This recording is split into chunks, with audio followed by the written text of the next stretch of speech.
तो ध्यान से सुनना, हम लोग सल्तनत काल के बारे में पढ़ रहे थे, और सल्तनत काल के बारे में जब हम पढ़ रहे थे, मैं आपको ये बताया कि सल्तनत काल के बारे में जब भी आप पढ़ोगे तो सबसे पहले कौन सा वंश आएगा? गुलाम वंश आएगा। ठीक है, इसका हमने ट्रिक पढ़ी थी, गुड़खा तस्किन। ठीक है, तो इसमें जी का मतलब क्या हो जाएगा? जी का मतलब हो जाएगा गुलाम वंश। ठीक है, ए का मतलब हो जाएगा खिलजी वंश, जी का मतलब है तुगलक वंश, इसका मतलब हो जाएगा सैयद वंश, मतलब हो जाएगा लोधी वंश, और ये हो जाएगा मुगल। हमने सबसे पहले किसके बारे में पढ़ा? गुलाम वंश के बारे में। गुलाम वंश का संस्थापक कौन है? कुतुबुद्दीन ऐबक है। ठीक है, ये वंश आगे बहुत सारे इसमें राजाओं में बटा रहा, हमने पढ़ा था पीछे भी, ये सारे के सारे हैं। कुतुबुद्दीन ऐबक आया, उसके बाद आराम शाह आया, उसके बाद इल्तुतमिश, फिर रजिया सुल्तान, फिर बहराम शाह, अलाउद्दीन मसूद शाह, नसीरुद्दीन शाह और बलबन। ठीक है, बलबन के बाद ये खत्म हो जाता है, उसके बाद नया वंश आ जाता है, कौन सा? खिलजी वंश। खिलजी वंश का संस्थापक पता है किसे मानते हैं? फाउंडर किसे मानते हैं हम लोग? फाउंडर मानते हैं जलालुद्दीन खिलजी को फाउंडर माना है। ठीक है ना। अब एक चीज और भी याद रखना है कि खिलजी वंश जब भारत में आया ना, तो भारत में मुस्लिम धर्म जो था वो पीक पे चला गया। पीक का मतलब कि टॉप पे, मतलब कि सबसे ज्यादा उसकी बातें होने लगी या लोग उसको अडॉप्ट करने लगे, ये चीज। ठीक है, तो खिलजी वंश का जो फाउंडर है, खिलजी वंश का जो क्रिएटर है, वो जलालुद्दीन खिलजी को कहा जाता है। इसका दूसरा नाम मलिक फिरोज भी है। ठीक है, जब वो सत्ता में आया ना तो 70 ईयर्स का था, मतलब काफी ही बूढ़ा था। खिलजी वंश का देखो 3 टेन्योर चलता है। पहला तो जलालुद्दीन खिलजी जो उसका कौन है, जो उसका फाउंडर है। उसके बाद अलाउद्दीन खिलजी जो उसका भतीजा भी है और दामाद भी है, ये इसका भतीजा भी है और दामाद भी है। उसके बाद कुतुबुद्दीन मुबारक, और उसके बाद नसीरुद्दीन। ठीक है, तो ये 1320 तक चला है टोटल, 90 से लेकर 1320 तक, लगभग कितने साल? 9 3 12, 30 ईयर्स का ड्यूरेशन रहा। अब आगे की बात करते हैं। तो सबसे पहले जलालुद्दीन के काम के बारे में देख लेते हैं कि जलालुद्दीन का काम क्या है।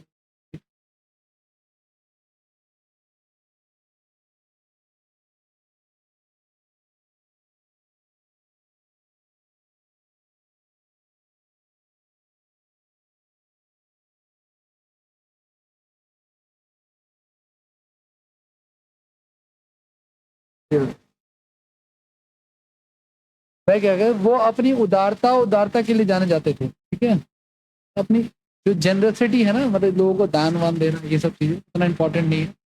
ठीक है, आगे देखो।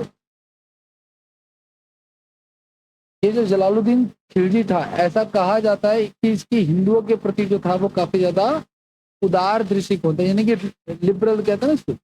लिबरल का मतलब क्या होता है? जो बहुत ज्यादा काइंड हार्टेड हो, बेनिवोलेंस है, वो। ठीक है, इसके अलावा और मंगोलों से खुद को बचाया, चंगेज खान से खुद को बचाया। इसके अलावा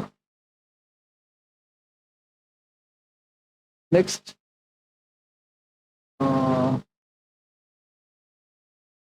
इसके शासनकाल में, इसके ड्यूरेशन में, इसका जो रिजिम था उसमें 1296 में अलाउद्दीन खिलजी ने देवगिरी पर 1296 में इस पर आक्रमण किया। ठीक है ना, और इसकी क्या कर दी? हत्या कर दी। इसकी हत्या कर दी जलालुद्दीन खिलजी के। तो सीधी सी कहानी, इसमें ज्यादा कुछ पढ़ना ही नहीं है। लिबरल था, चलो जान लिया आपने। हिंदुओं के प्रति उदार था, जान लिया आपने। इसके साथ में इसने चंगेज खान से अपने आप को बचाया, ये भी जान लिया हमने। लेकिन इसकी हत्या इसी के भतीजे और दामाद ने कर दी, जिसका नाम था क्या? अलाउद्दीन खिलजी। ठीक है ना। अपने सोने के भव्य उपयोग द्वारा अपने पक्ष में रईसों और सैनिकों को जीत कर खुद को सुल्तान घोषित किया। कोई आगे की बात करते हैं। अब अलाउद्दीन खिलजी के बारे में क्या करते हैं। अलाउद्दीन खिलजी इस वंश का कौन सा नंबर का शासक है? सेकंड शासक है। ठीक है ना। इसके अलावा खुद को ये दूसरा सिकंदर कहता था। क्या कहता था? सेकंड सिकंदर या सेकंड अलेक्जेंडर कहता था। ठीक है, इसने सिकंदर सानी की उपाधि भी धारण की थी। ये क्वेश्चन भी आते हैं उपाधि वाले, तो आपको ध्यान रखना, ये इंपॉर्टेंट है। ठीक है, इसका असली नाम अली गुरशाप था। गुरशप या गुरशाप था। ठीक है, इसने अपने राज्य में खुले में शराब पीने पर प्रतिबंध लगा दिया था। मुस्लिम धर्म को मानता था और मुस्लिम धर्म में शराब पीना क्या है, हाँ हराम है, बैन है, तो उसने बैन कर दिया।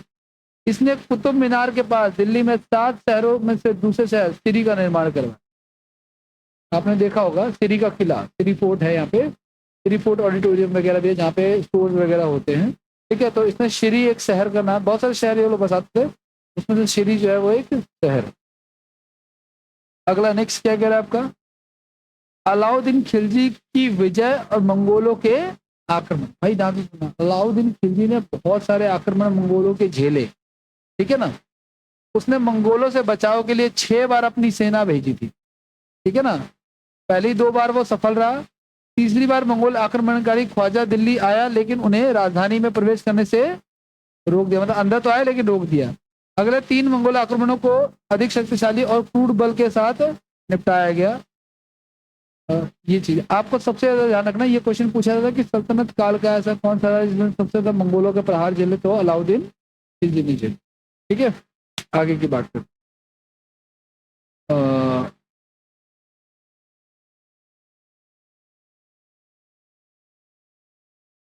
दर्जनों बार इसने लड़ाई लड़ी थी। इसके बाद इसका दूसरा, पहला तो हमने पढ़ा इसकी वॉर के बारे में, हम पढ़ रहे हैं। पहला हमने पढ़ा किसके बारे में, कि इसने मंगोलों को कैसे निपटाया। किसी मंगोल में से जो कुछ अंदर आ गए दिल्ली में, उन्होंने मंगोलपुरी की स्थापना की। ठीक है, अलाउद्दीन खिलजी गुजरात के विजय की बात कर लेते हैं हम लोग। तो इसने गुजरात पर आक्रमण किया, ठीक है ना। 1299 ईस्वी में गुजरात के खिलाफ इसने अभियान चलाया, ठीक है ना। और क्या कारण था गुजरात पे, तो गुजरात से बहुत सारा उसको धन जो है वो अट्रैक्ट कर रहा था, वहां पे बहुत ज्यादा क्या था, व्यापार वगैरह था, वहां पे काफी सारे पॉलिटिकल बेनिफिट्स थे। ठीक है, इसके अलावा डॉकयार्ड की वजह से, यानी कि बंदरगाह का डॉकयार्ड, क्या जहाँ पे मतलब कि जहाज वहाज बाहर से, तो बाहर से जो फॉरेन ट्रेड होता था उसकी वजह से भी, कि वहां से टैक्स का कलेक्शन से ज्यादा होता। अलाउद्दीन के 2 प्रख्यात सेनापति अधीन एक सेना, उल्गू खां और नुसरत खां ने गुजरात के खिलाफ मार्च किया था। इसके 2 सेनापति थे, उल्गू खां और नुसरत खां, जिन्होंने गुजरात अभियान में इसका साथ दिया था।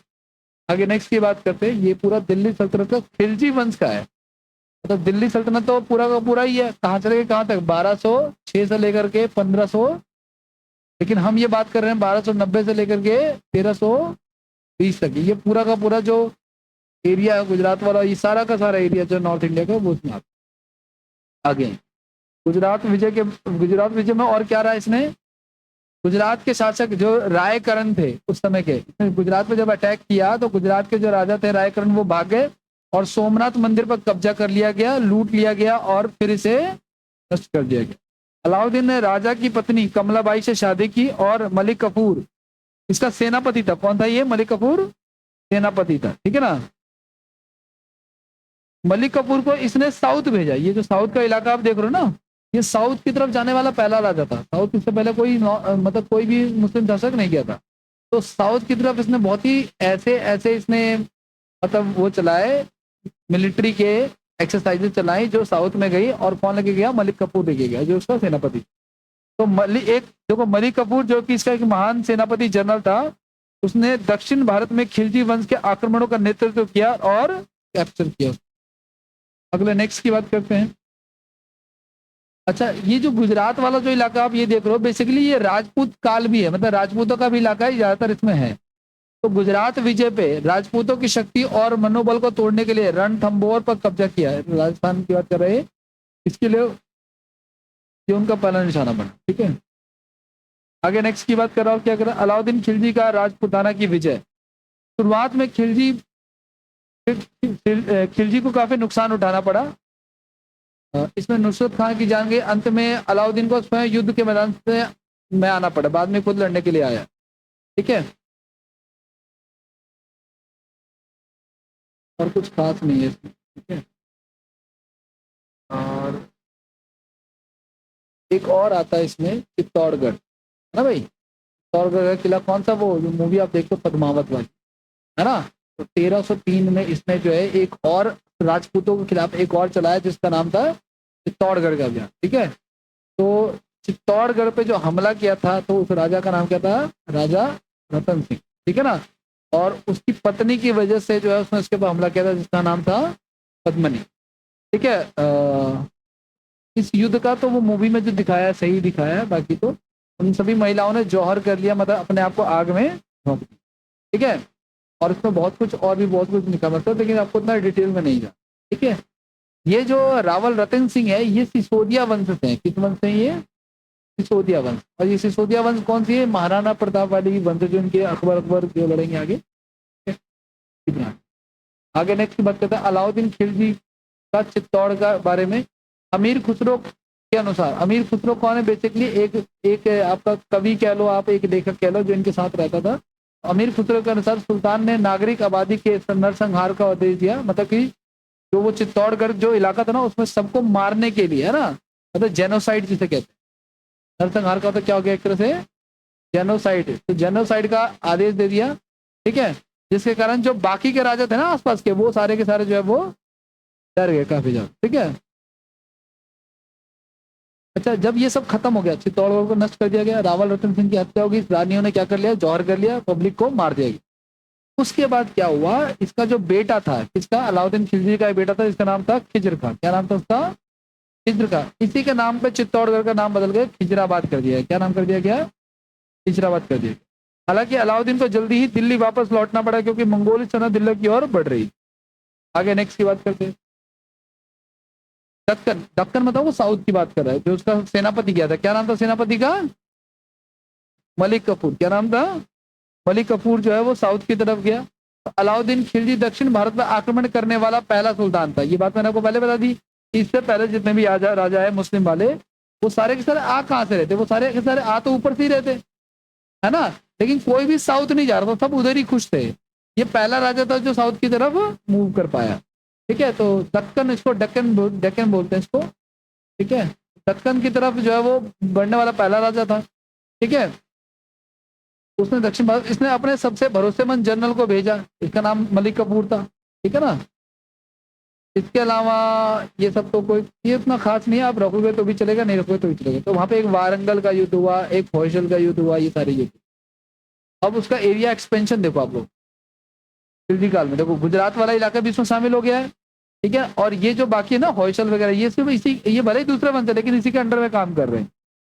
ठीक है, आगे की बात करते हैं। अलाउद्दीन खिलजी की दक्कन विजय, वह रामेश्वरम तक पहुंच गए, बिल्कुल एंड तक पहुंच गए।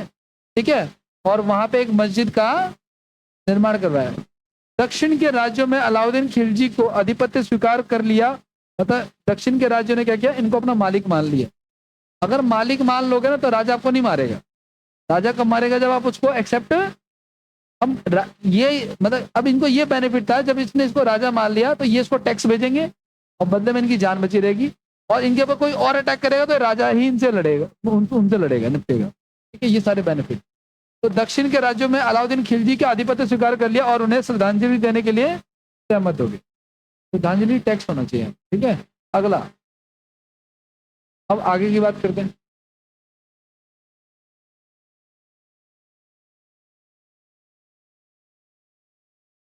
नेक्स्ट अगर आपका ये नॉबल अब जो रईसों की बात कर रहा है ना, ये बेसिकली वही जो लोग काफी ज्यादा क्या है, पावरफुल है सोसाइटी में, उसकी बात कर रहे हैं। इसने काफी सारी चीजों पर बैन लगा दिए, जैसे शराब पीना या फिर कोई भी नशीली दवाओं को सार्वजनिक प्रयोग से। इसके अलावा इसने कहा था कि अगर कोई पब्लिक गैदरिंग करता है तो बिना वो राजा की अनुमति के गैदरिंग नहीं करे। ठीक है ना, नेक्स्ट की बात करते हैं। और क्या था आपका इसकी पॉलिसी? अब पॉलिसी के बारे में देखते हैं।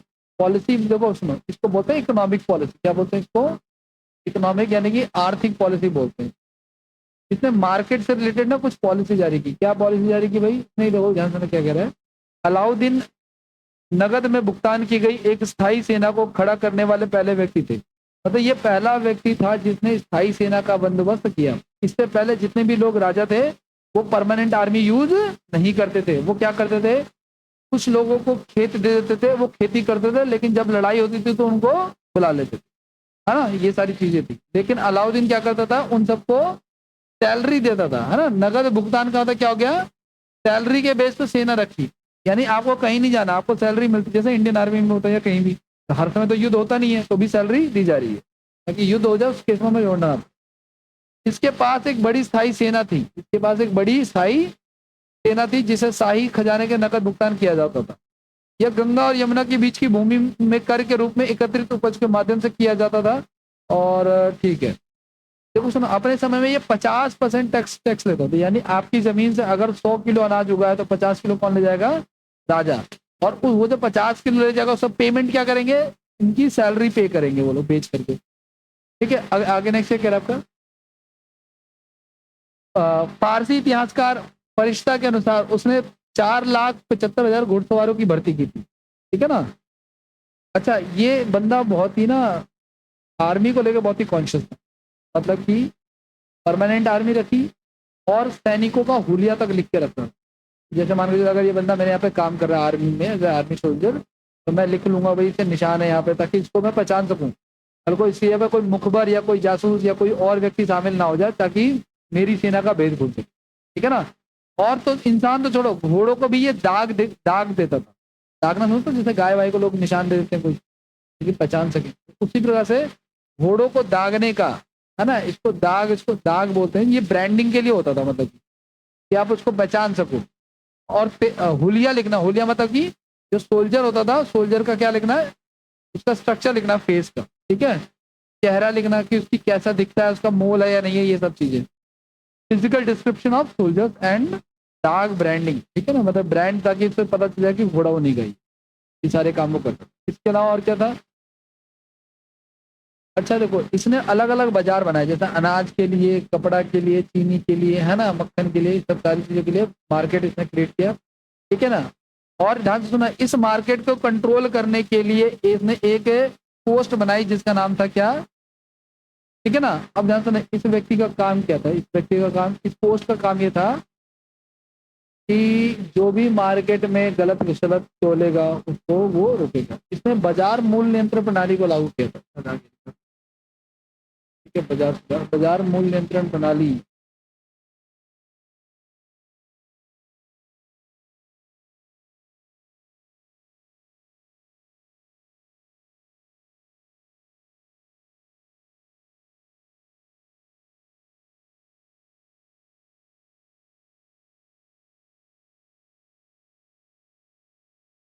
क्या बोला मैंने कहा बाजार मूल्य नियंत्रण प्रणाली।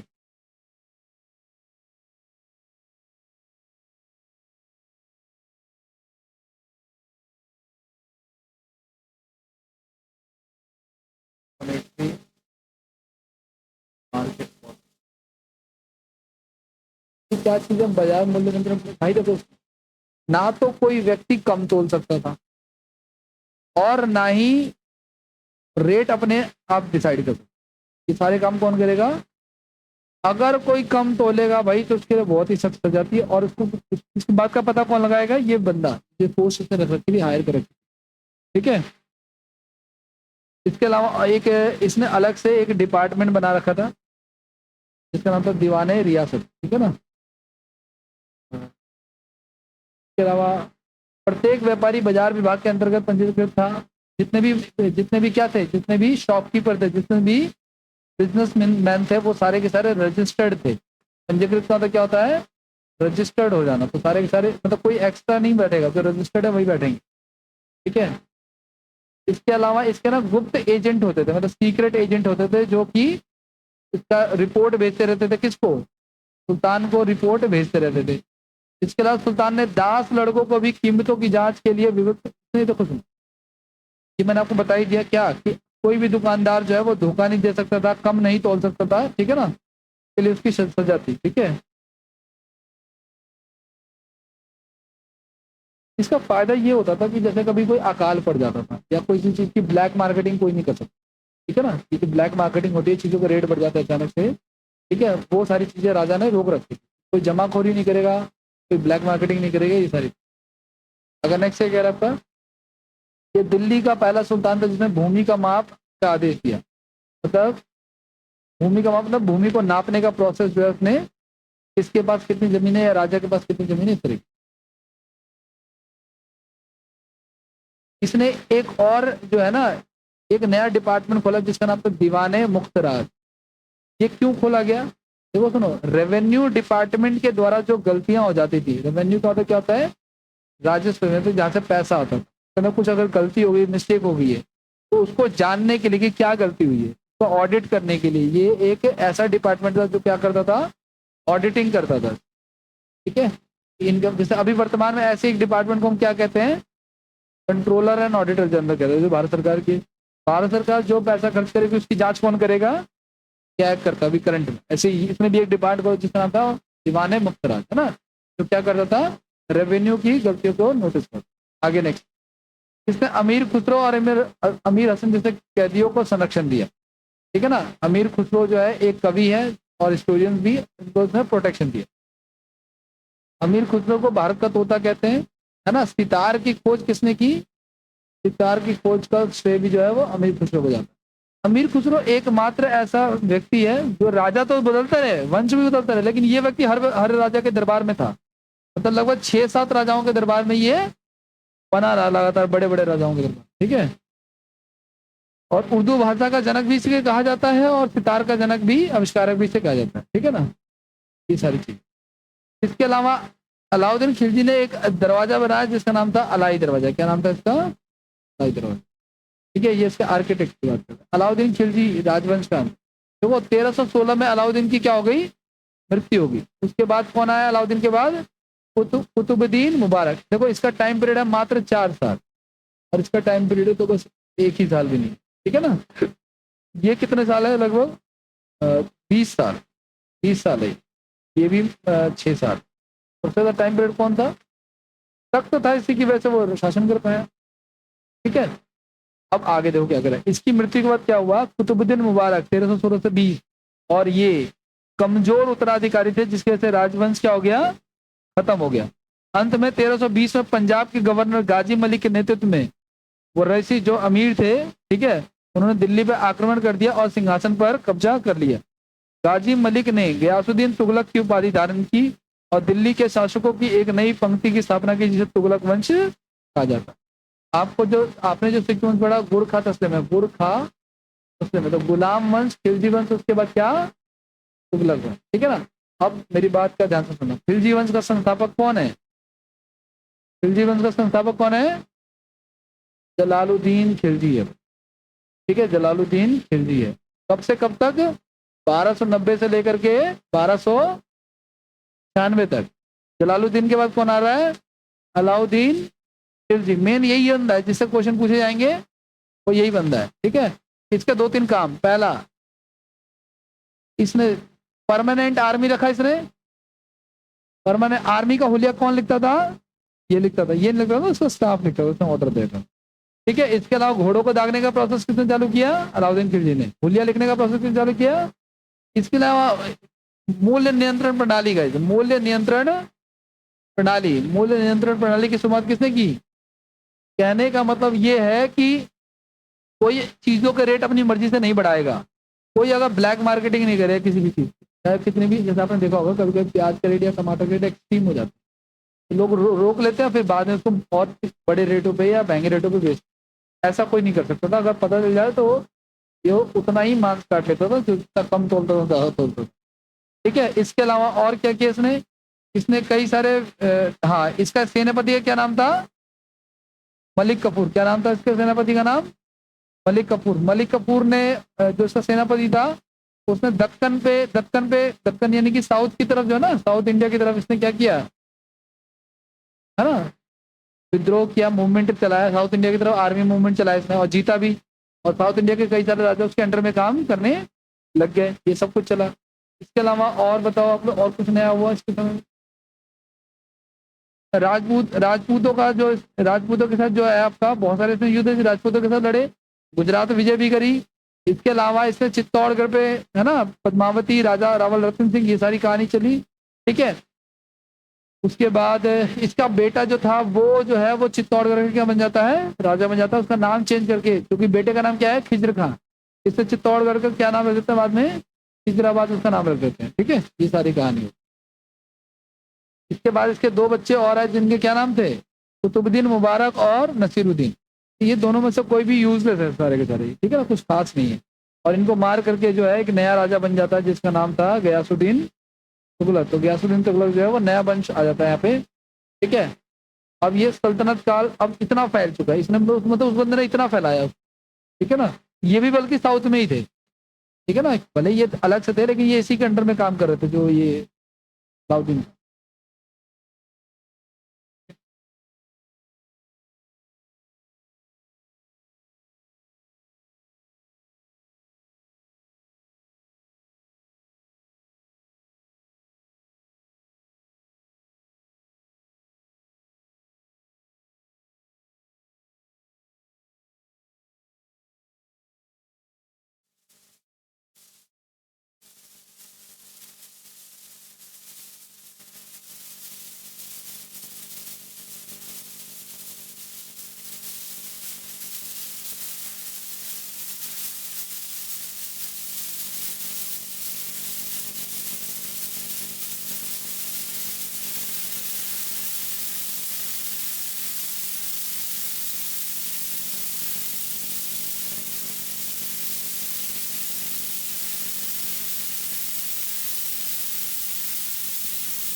कौन सा बंद करना है तुम्हें?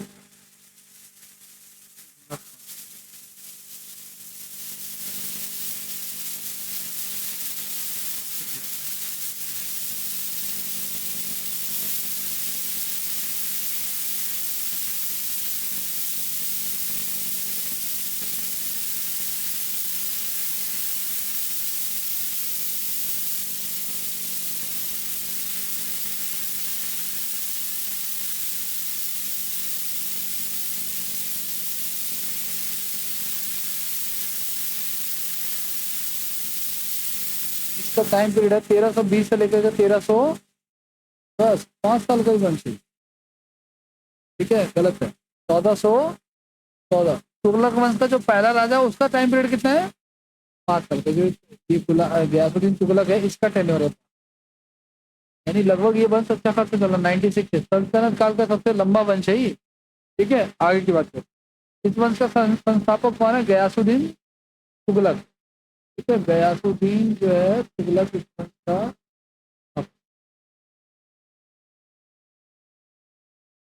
आगे इसका असली नाम है गाजी मलिक। क्या नाम है इसका असली? गाजी मलिक। ठीक है, टाइम पीरियड है 1320। ठीक है, तो गयासुद्दीन तुगलक ने 1320 में खुसरू खां की हत्या के बाद राजवंश की स्थापना की। ठीक है, गयासुद्दीन ने गयासुद्दीन तुगलक ने 1320 में किसकी हत्या की? खुसरू खां की हत्या की और उसके बाद ये इस वंश की स्थापना की। इसके अलावा साउथ इंडिया जो है ना, साउथ इंडिया, वहाँ पे एक वंश था जिसका नाम था वारंगल। वारंगल जगह का नाम है, वंश का काकतीय वंश। और एक जगह है मदुरई, उसका वंश, वहाँ पे था पांडे वंश। उस पर अधिकार स्थापित करने के लिए उसने अपने बेटे जौना खां या कह लो मोहम्मद बिन तुगलक को भेजा। किसको भेजा इसने? मोहम्मद बिन तुगलक को भेजा। उसने उत्कल और बंगाल को भी अपने अधीन कर लिया। इसमें और ज्यादा फैलाया, मतलब कि जितना फैला है, मतलब कि जो भी राजा आता था वो पिछले वाले से हमेशा क्या करता था? बढ़ा करके उसको एक्सपेंशन की सोचता था सल्तनत का। ठीक है, अब आगे की बात, नेक्स्ट फिर आगे क्या हुआ। अब ये यहाँ तक आ चुका है पूरा वारंगल, पूरा ये। ठीक है ना, अब आगे दिल्ली के पास उसने एक ना शहर बसाया, उसका नाम रखा तुगलकाबाद। एक किला भी बसाया जिसका नाम था तुगलकाबाद। ये अभी भी है तुगलकाबाद का किला, अगर आप जाओगे तो आपको मिल जाएगा। ठीक है ना। अच्छा, भारत में सिंचाई, इरिगेशन पे नहरों का निर्माण करवाने वाला जो शासक था, ठीक है, वो कौन था? नहरों का निर्माण करने वाला जो व्यक्ति था पहला, का नाम था गयासुद्दीन तुगलक। ठीक है, इसका जो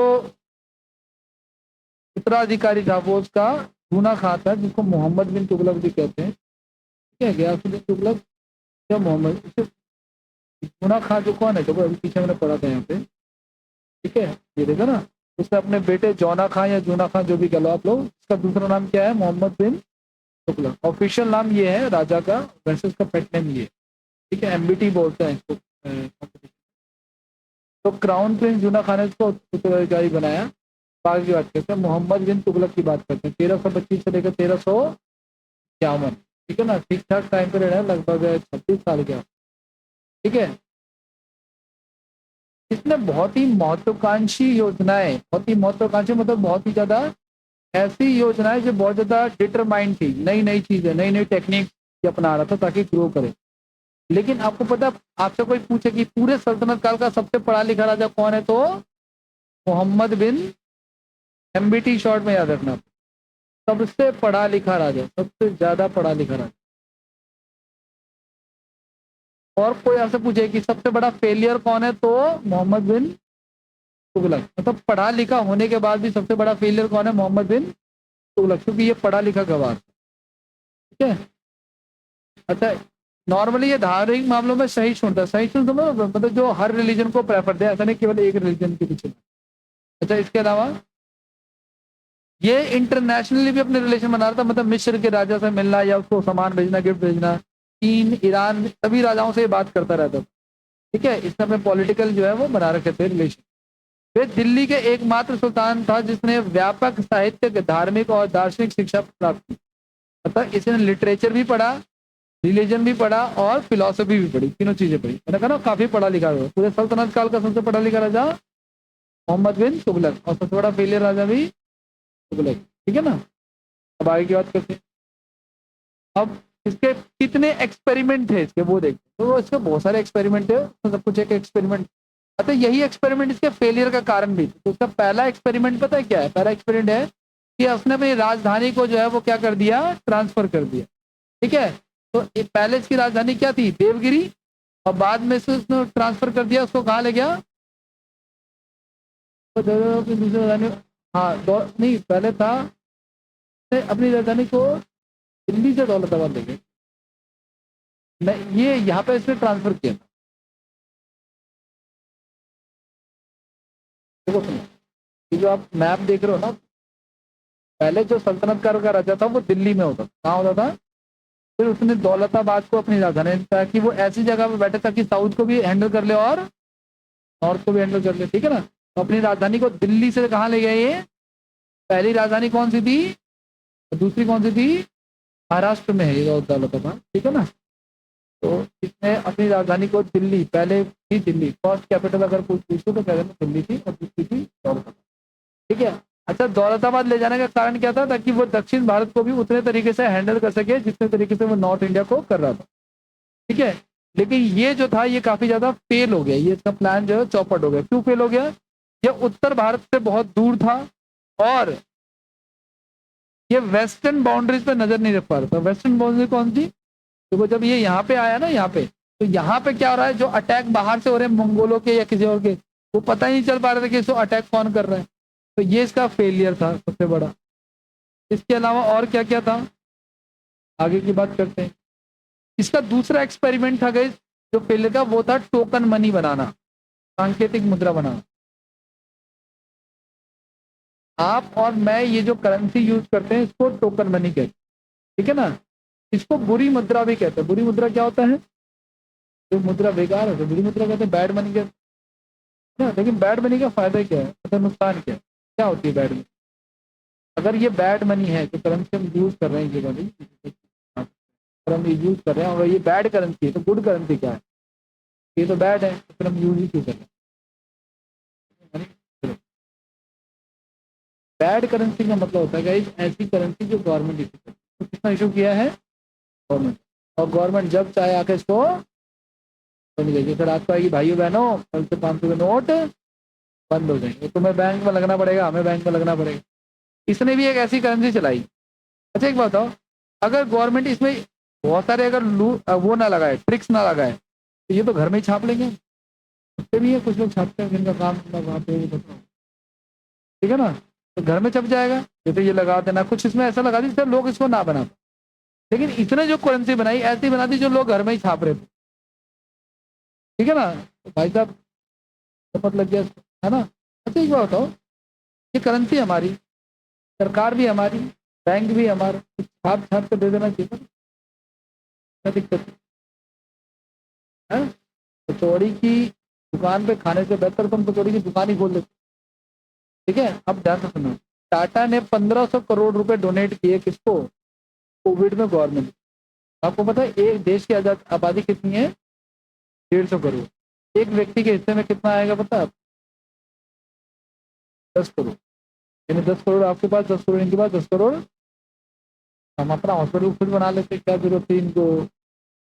गवर्नमेंट के तो नहीं है ना, कोविड से हम निपट लेते। और निपट क्या लेते, मैं तो पूरी फैमिली पे भी 10 करोड़ देते तो भी मैं एक आधा बंदा कुर्बान कर सकता। ठीक है ना, मैं ही कुर्बान हो जाता, चलो 10 करोड़ जीवन में कमाएंगे नहीं कमाएंगे काम। यहाँ से सुना कि जब इकॉनमी में बहुत ज़्यादा पैसा इंसर्ट होता है, तो जैसे 10 करोड़ रुपये इंसर्ट कर दिया आपने हर बंदे के पास उसको, तो वो जो सामान जो मार्केट में आज 10 रुपये का मिल रहा है वो सीधे 10 लाख का मिलेगा। ठीक है ना। तो इसलिए गवर्नमेंट इसको कभी भी प्रमोट नहीं कर सकती। भले ही करेंसी अपनी है लेकिन छाप से नहीं बांट सकती। क्योंकि अगर मान के चलो करेंसी छाप दी तो आप रिक्शे वाले को कहेंगे भैया कला मंदिर ये कितने लेगा? ठीक है ना। आप हो गए कि मैं 10 रुपये दूंगा, तो 15 मैं दूंगा, तू चल।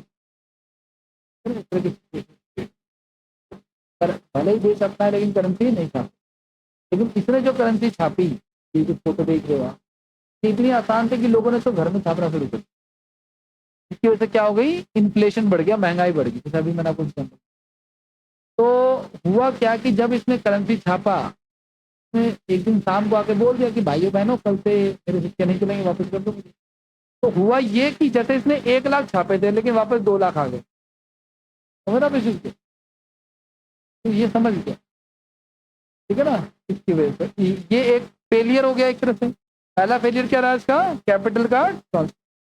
आप आगे की बात करते नहीं, ये सारे के सारे। अगला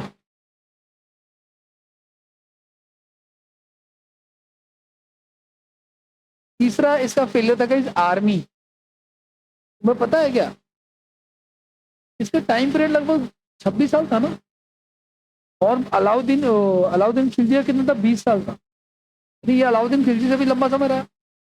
लेकिन भाई पूरा हिंदुस्तान तो जीत लिया इन्होंने, अब जीतने के लिए रह क्या गया है? समझ आप इस चीज को? जीतने के लिए कुछ रह गया? ये जितने लोग हैं ये इसी के अंडर में काम कर रहे हैं। तो पूरा हिंदुस्तान जीत लिया, तो आर्मी जो अलाउद्दीन खिलजी ने बनाई थी उसको फ्री में सैलरी देनी पड़ रही थी इसको।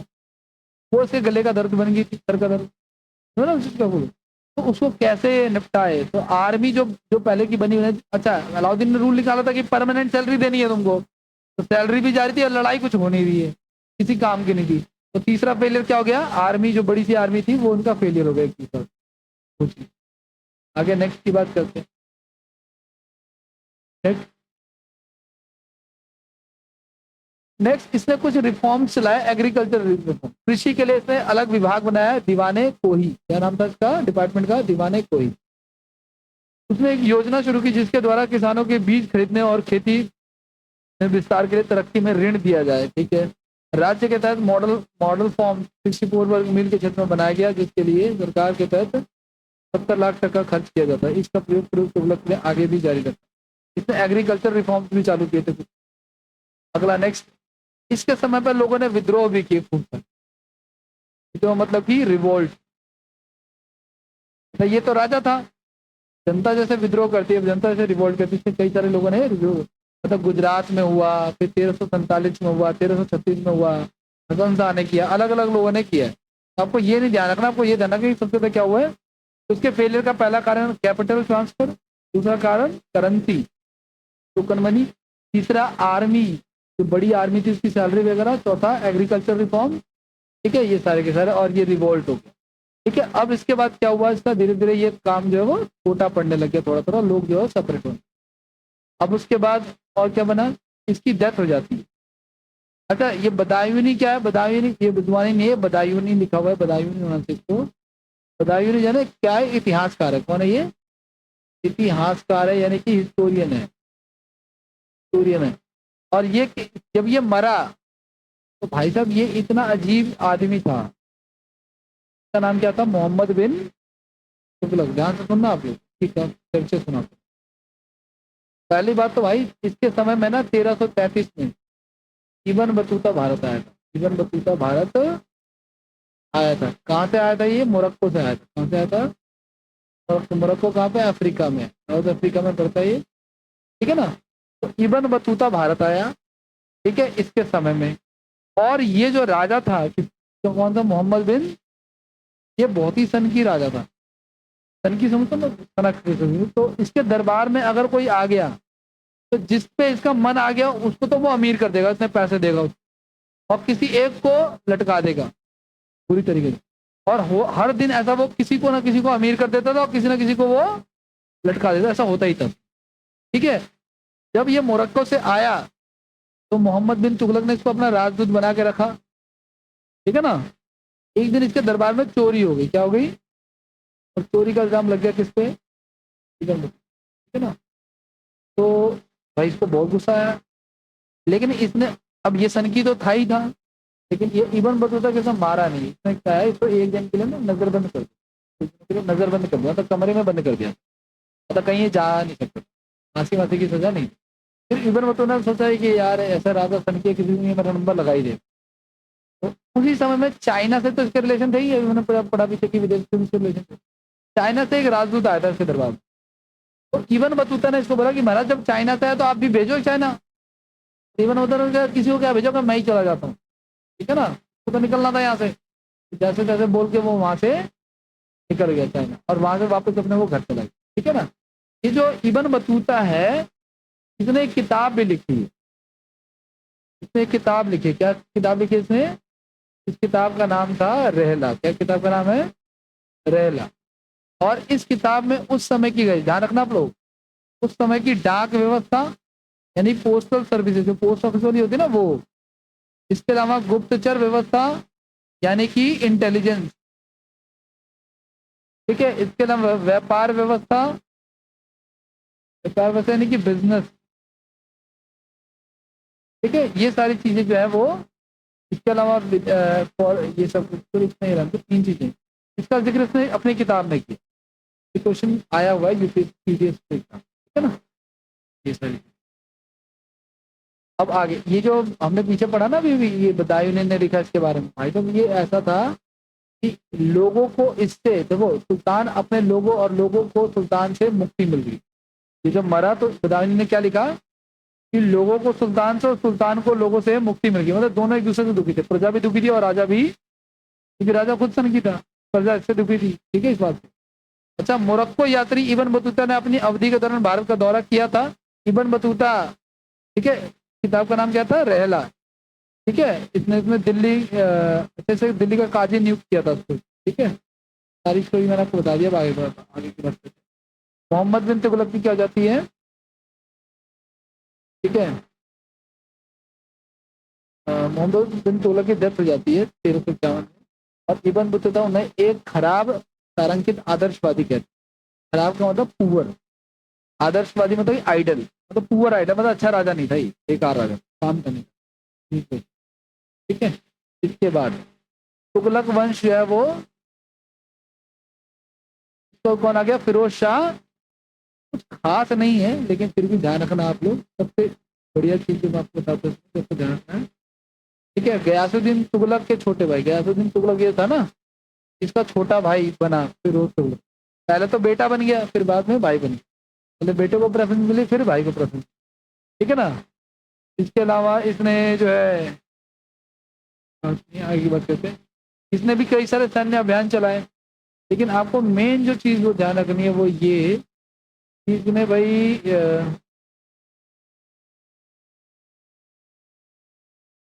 तो इसके कुछ ऐसे भी अभियान थे, मतलब ये एंटी हिंदू भी था। तो बाकी राजा तो सेकुलर थे, एमबीटी भी सेकुलर था, लेकिन ये क्या था, इसने तो देखो पहली बात तो ज्वालामुखी मंदिर था नगरकोट में, उस मंदिर की मूर्तियों को तोड़ करके जो है वो नष्ट किया इसने। ठीक है।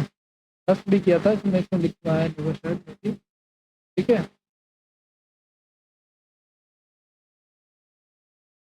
उसके बाद और क्या हुआ?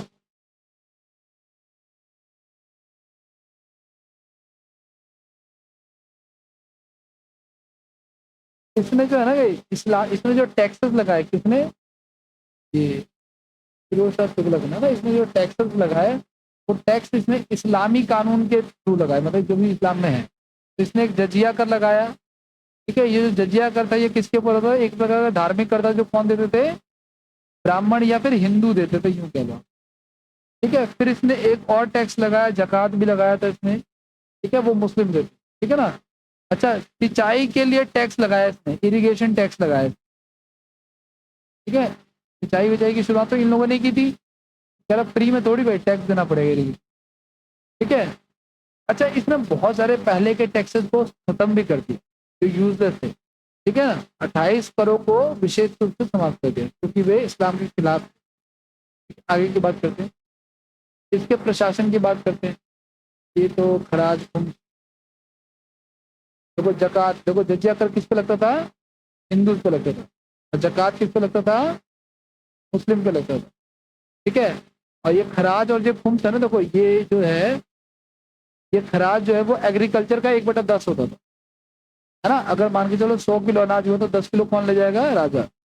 और खुम्स जो था वो युद्ध का धन था, मतलब कि अगर कहीं पे युद्ध हुआ तो जो लूट का धन होता है उसको क्या कहा जाता था, उसे खुम्स कहा जाता था। और वो कितना होता था, उसमें टोटल में से 1/5 राजा रखेगा, और बाकी जो है 20% राजा रखेगा, और 80% कौन रखेगा, सेना रखेगी। कौन रखेगी, आर्मी में डिवाइड हो जाएगा, ठीक है। आगे नेक्स्ट की बात करते हैं। और अच्छा, फिरोज शाह तुगलक के तहत प्रशासन, एग्रीकल्चर, हाँ, इसने लगभग 200 किलोमीटर लंबी नहर बनवाई थी, ठीक है ना। इसने एक यमुना और हिसार के बीच में एक नहर बनाई। दिल्ली और उसके आसपास लगभग 1200 फलों के बागवान और बगीचे वगैरह लगाए जिससे रेवेन्यू आता था, ठीक है। ये इंपॉर्टेंट है। इसने लगभग 300 नए शहरों का निर्माण करा है, 300 नए शहर। इसमें क्या क्या है, इसमें दिल्ली में फिरोजाबाद है, ठीक है, जिसको आप क्या किस नाम से जानते हैं, फिरोज शाह कोटला के नाम से जानते हैं। इसके अलावा जौनपुर, फतेहाबाद, बहुत सारे, हिसार शहर भी इसी ने बताया था। और छोड़ा आप लोग, आगरा शहर भी फिरोज शाह तुगलक ने ही बसाया था, ये भी ध्यान रखना। आगे नेक्स्ट की बात करते हैं। और क्या है,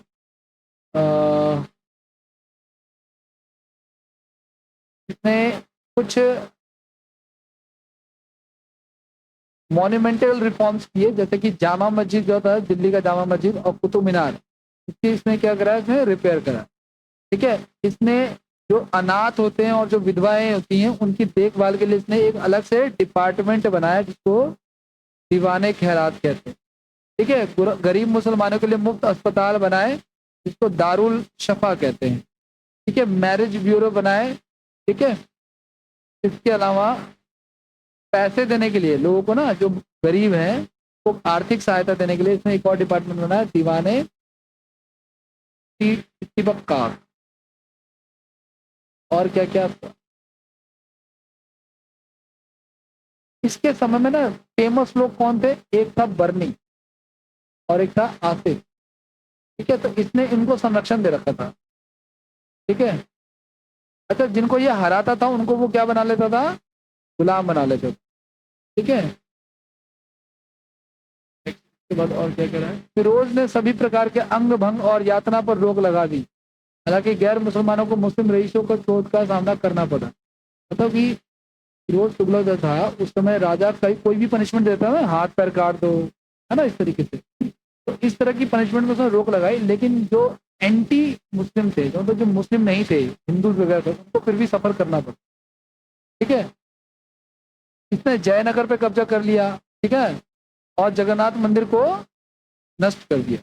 इसकी अवधि के दौरान चिकित्सा, विज्ञान और कला पर कई संस्कृत पुस्तकों का फारसी में अनुवाद किया गया, ट्रांसफर किया। इसकी आत्मकथा का नाम है फतूहत फिरोज शाही। की आत्मकथा क्या नाम है, फतूहत फिरोज शाही।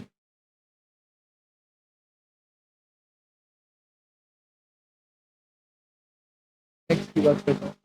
इसके बाद तुगलक वंश में ना, जब ये फिरोज शाह तुगलक था, इसके तुरंत बाद क्या हो गया, तैमूर वंश का, तैमूर लंग ने आक्रमण किया।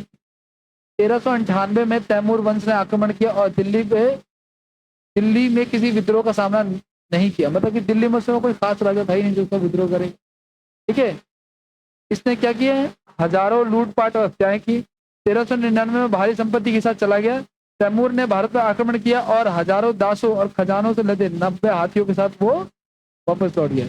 इसके बाद कई दशकों तक दिल्ली में अपना प्रभुत्व और आकर्षण खो दिया। तो दिल्ली कई कई सालों तक क्या रही, डाउन रही।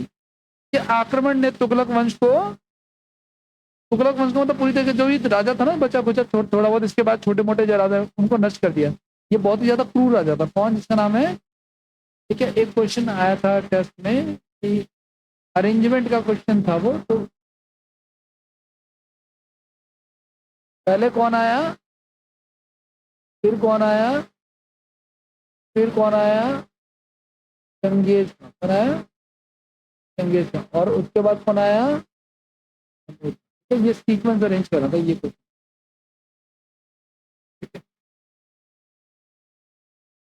इसके बाद अब तुगलक वंश के बाद अब क्या हमारा? पुरखा मुस्लिम, है ना भाई। तो तुगलक गुलाम वंश, फिर तुगलक वंश, अब कौन सा आएगा?